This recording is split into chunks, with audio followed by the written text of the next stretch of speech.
Hello, and welcome to your pocket-sized English lesson for today. I am Anna. And I am Ben. We are so happy you are joining us for a few minutes. Today we are talking about something that happens to almost every English learner. You study hard, you practice your grammar, and you even memorize hundreds of common questions and answers. But then you go into the real world.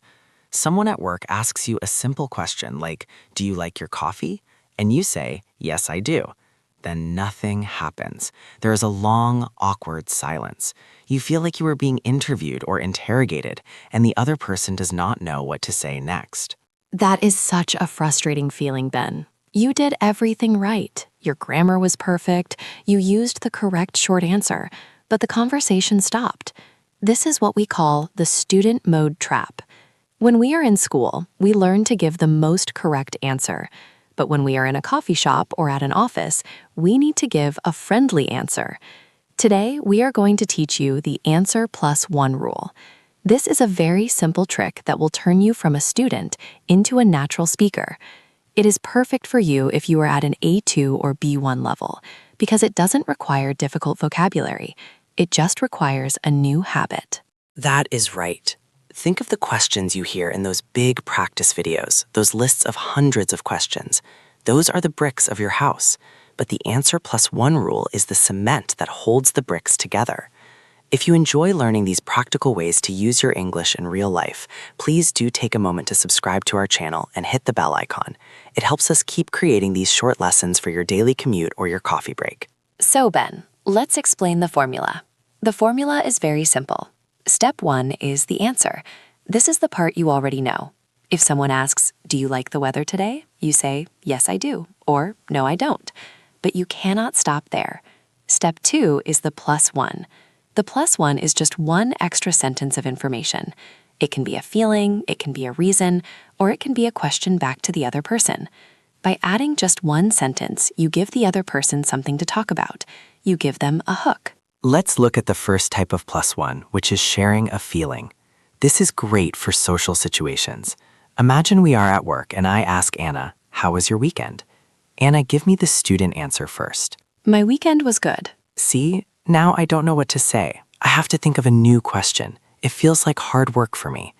Now, Anna, try the answer plus one version with a feeling. It was good. I felt really relaxed because I stayed home and read a book. That is so much better. Now I can ask about the book, or I can talk about my own relaxed weekend. Anna gave me a feeling, which was relaxed, and a tiny detail, which was reading a book. It makes her sound friendly and open. Exactly. And you don't need big words for this. You can say, "I felt tired, I felt happy, it was a bit boring," or "I was very busy." Those are all simple A2 level words, but they change the whole mood of the conversation. If you say, "I was very busy," the other person might ask, "Oh, why were you busy?" And just like that, you're having a real conversation. The second type of plus one is giving a reason. We use the word because a lot here. This is very common when people ask about your habits or your job. Let's try an example. If I ask Anna, "Do you live near here?" Anna, give me the short student answer. "No, I don't." Again, the conversation hits a wall. Now try it with a reason. "No, I don't. I live about 30 minutes away because the rent is cheaper in that area." Now I have information. I know she commutes for 30 minutes. I know she cares about the price of rent. I can say, "Oh, 30 minutes isn't too bad." Or, "I know, the rent in this city is so expensive lately." By giving a reason, you are helping the other person talk to you. You are being a good partner in the conversation. That is a great point, Ben. Being a good partner means you share the work. If you only give one-word answers, the other person has to do all the work. That makes them tired, and they might stop talking to you. But when you give a reason, you are sharing the effort. It shows that you want to talk. The third type of plus one is my favorite because it is the easiest. It is the reverse question. This is when you give your answer and then immediately ask the other person the same thing. It's like a game of tennis. You hit the ball back to them. Anna, ask me about my morning routine. Ben, do you usually have breakfast in the morning? Yes, I do. How about you? I usually just have a coffee, but I eat a big lunch. See how easy that was? I didn't even have to think of a new sentence. I just used the phrase, "How about you?" or "and you." This is a perfect safety net. If your brain is tired and you cannot think of a feeling or a reason, just hit the ball back. Say your answer, then say, how about you? It keeps the energy moving. I love that. It is so powerful for beginners. Now, let's talk about the 999 questions people often practice. Many of those questions are about your daily life. Let's take 3 common ones and practice the answer plus 1 rule together. We will go slowly so you can think about how you would answer these in your own life. The first topic is the weather. It is the most common small talk in English. Ben, ask me about the weather. Is it raining outside right now? No, it isn't. It is actually quite sunny, which makes me want to go for a walk later. Notice what Anna did there. She used the word actually. That is a great word for a +1. It adds a little bit of surprise or extra detail. She said it was sunny and she expressed a wish to go for a walk. Now, let's try a work-related question. This is one you might hear in an office or at a meeting. Anna, ask me about my commute. Was the traffic bad this morning? No, it wasn't too bad. I listened to a great podcast on the way, so the time went by very quickly. In that answer, I gave a reason why the traffic didn't bother me. I mentioned a podcast. Now Anna can ask me, oh, what podcast was it? This is how you make friends at work. You give them these little pieces of your life to hold on to. Let's try one more. This one is about hobbies or free time. Ben, ask me what I did last night. What did you do last night, Anna? I just watched a movie on Netflix. It was a bit long, but the acting was incredible. I gave a feeling about the movie. I didn't just say I watched a movie. I said it was long and the acting was good. These are simple adjectives. Long, good, incredible. You know these words. You just need to remember to use them after your main answer. Now, we want to do a little practice with you, the listener. We are going to ask you a question. We want you to say the answer out loud. Remember the rule. Give the direct answer first and then add 1 sentence. It can be a feeling, a reason, or you can ask us a question back. Let's try it. Question 1. Do you like learning English? I will wait for a moment so you can speak. That was great. Maybe you said, yes, I do, because I want a better job. Or maybe you said, yes, I do.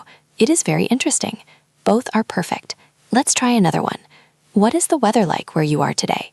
Take a second to answer out loud. Excellent. You might have said, it is very cold, so I am wearing a big sweater. That is a perfect answer +1. You gave the fact, the weather, and then a result or a reason, the sweater. One more. Do you have any plans for this evening? Go ahead and answer. Very good. Maybe you said, no, I don't have plans. I am just going to relax at home. Or, yes, I am meeting a friend for dinner. How about you? That last one is the best because it keeps us talking.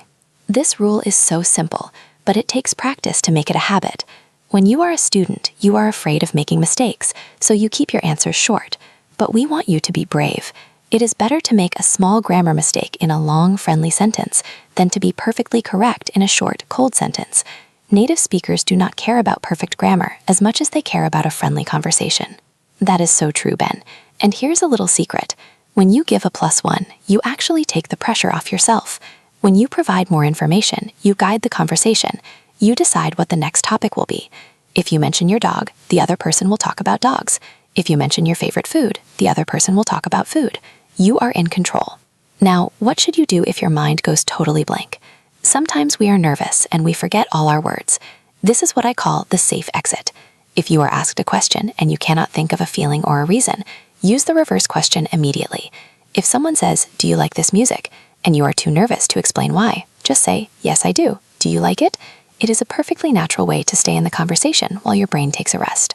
That safe exit has saved me many times in my life. So your challenge for today is very specific. We don't want you to just listen to this and forget it. Tomorrow, or even today, the next time someone asks you a question in English, I want you to use the answer +1 rule. Just one time. Pick one question, give your answer, and add 1 simple sentence. You can even write it down now. Think of a question someone always asks you at work or at school. Write down your direct answer, and then write down 3 different +1s you could use. 1 feeling, 1 reason, and 1 reverse question. If you do this, you will notice a huge difference in how people react to you. They will smile more, they will talk longer, and you will feel more like a part of the group. You aren't just a student anymore. You are an English speaker. We hope this pocket-sized lesson was helpful for you. Remember, you don't need to study for hours to get better. You just need these small, powerful habits that you can carry in your pocket and use whenever you have a few minutes to spare. If you enjoyed this conversation, please like the video and subscribe so you never miss a lesson. It really helps our channel grow so we can help more learners like you. Thank you for spending your time with us today. Keep practicing, stay curious, and don't be afraid to add that extra sentence. Your English is growing every single day, one step at a time. We will see you in the next episode. Goodbye for now, and happy speaking.